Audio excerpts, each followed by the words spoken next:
চারিদিকে থই থই জল, আর এই জলের মাঝেই বন্যার পরিস্থিতি ব্যাপক পরিমাণে বৃদ্ধি পাচ্ছে। এই সময়ের মধ্যেই আমরা চরাঞ্চলে যেতে চাই। চরাঞ্চলের মানুষের জীবনযাত্রা নিয়ে আজকের এই ভিডিও। আমরা গাইবান্ধা জেলার ফুলছড়ি উপজেলার এরান্ডাবাড়ি ইউনিয়নের ভাটিয়াপাড়া গ্রামটিতে যাব, যে গ্রামটির চারপাশেই পানি আর পানি। বলতে পারেন যে এটি একটি দ্বীপের মতো এলাকা। এখানে যেতে হলে প্রথমে নৌকা খুঁজতে হবে, এবং মন চাইলে আপনি এখানে কোনো রকম সিরিয়ালের কোনো নৌকা পাবেন না। আপনাকে অবশ্যই নিজস্বভাবে নৌকা ডেকে অথবা নৌকা খোঁজ করে তারপরে সেটি ভাড়া করে নিয়ে আপনাকে সেখানে যেতে হবে। ওই এলাকার একজন নজরুল ভাই, যিনি আমাকে তার গ্রামে নিয়ে যাওয়ার জন্য একটি নৌকা ভাড়া করে নিয়ে এসেছে। আমি সেখানেই উঠব এবং সেখান থেকেই আমি চেষ্টা করব সেখানে যেতে। যে গাছগুলো দেখতে পাচ্ছেন, মূলত বন্যার পানি বৃদ্ধির ফলে এই গাছগুলো তলিয়ে গেছে।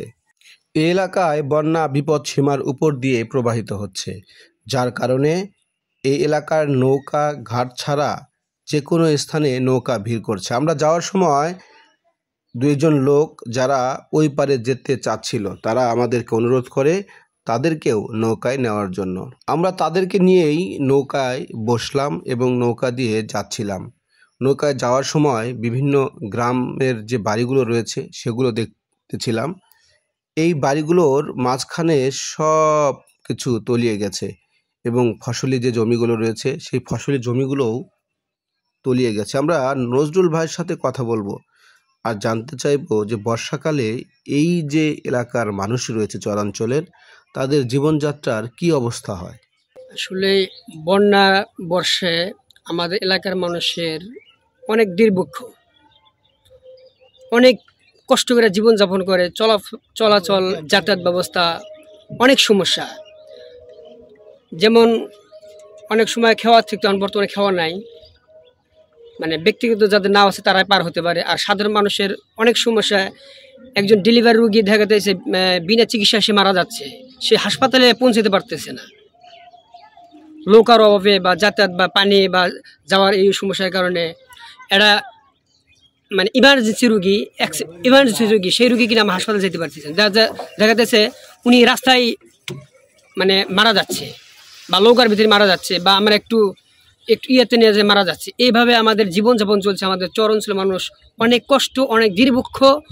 এই নদী নালা মানে রাস্তাঘাট ভেঙে বিভিন্ন ধরনের সমস্যা জর্জিত হয়ে আমাদের এই গ্রাম বা এই চরাঞ্চলের মানুষের অনেক কষ্ট, অনেক দুর্ভিক্ষ নিয়ে আমরা জীবনযাপন যাচ্ছি। এই পরিবর্তন হবে কিনা আমরা জানি না, তবে আল্লাহর কাছে আশা করি আমাদের যেন এই কোনো একদিন পরিবর্তন হয়, এই ধরনের আমি আশা করি। নজরুল ভাইয়ের সাক্ষাৎকারের পরেই আমরা সেই গ্রামের কাছে চলে এসেছি এবং সেখানে আমরা নেমে যাই। আমরা ওই গ্রামের বিভিন্ন মানুষের সাথে কথা বলি।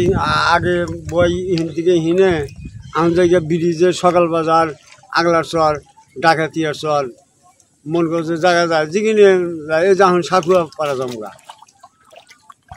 খুব কষ্ট। এই যে মানুষের দুর্ভোগটা কেমন? হ্যাঁ, খুব দুর্ভোগ। মন করছে মানুষ এই যে সকালে যে নিয়ে আসি, ওরা বলে 1 ঘন্টা পানির মধ্যে খাড়া আসছিল, ওরা আমি নিয়েছি। খুব কষ্টটা সীমা নাই। মানে আমরা এই যে বাড়ির পিছনে যে একটা রাস্তাটা মানে খুবই দুর্ভিক্ষ অবস্থা। এই পানি উটপুট অবস্থা, জায়গায় ভাঙাও বাড়াইছে, খুবই সমস্যা। মানুষের চলাচল খুবই সমস্যা হয়েছে। আঙ্গের যে একটা বিপদ, এই বিপদের সময় যে একটা মানুষের সঙ্গে পাশে দাঁড়াইব সে লোকটাও নাই। চরের এই মানুষগুলোর অতিথি পরায়ণতা অনেক বেশি, সহজ সরল প্রকৃতির মানুষ, এবং এরা সব সময় মানুষের সাথে মিশতে অনেক ভালোবাসে। চরাঞ্চলের মানুষের যে প্রধান আয় সেটি হচ্ছে কৃষি।